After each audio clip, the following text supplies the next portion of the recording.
Debuting their new colorway for the Tour de France, AG2R La Mondiale have been left alone this year to fly the flag for SRAM, but the focus is Alco Max. Physique provides the cockpit and saddle, with Look rounding out the third contact point of the pedals. Although officially a Schwalbe-sponsored team, AG2R has been racing on Continental tubulars, a fact mechanics did a pretty good job of hiding. The not often seen Zip 202s are Bardet's choice over the more common 303s. Underlining this bike's status as a climbing specialist. With companies wanting to use the Tour to show off new kit, tech, and colors, BMC have also given their team a new 2016 colorway, though the change is not quite as obvious as AG2R's. Van Garderen has had a stellar year so far and is hoping for a podium finish in Paris on board his Team Machine SLR01.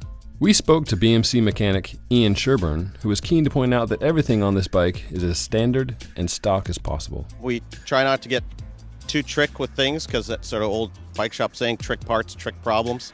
So for us, it's like keep everything as sort of systematic, as easy and predictable as possible. So for both for the mechanics and for the riders, there's sort of never a doubt or a question about the integrity of the material or the setup or anything like that.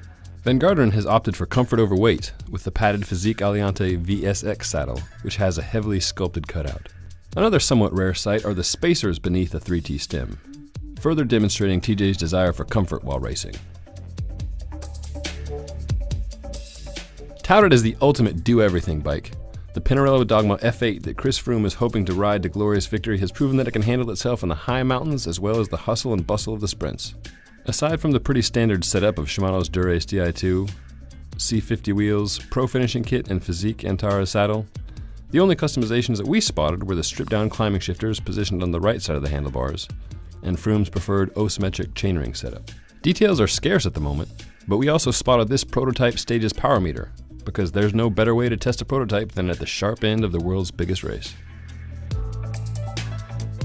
We couldn't quite decide on who was the shortest man at this year's Tour de France, but Nairo Quintana was one of the first names that sprang to mind, and his Canyon Ultimate CF SLX, which he rode to victory at last year's Giro d'Italia, doesn't do anything to dispel that. It's almost comically small.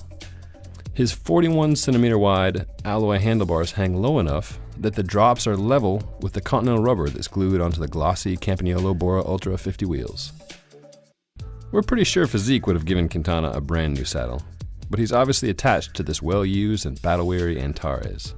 Power2 Max provide wattage data and are clearly still riding high on Quintana's Giro victory with this customized power meter housing.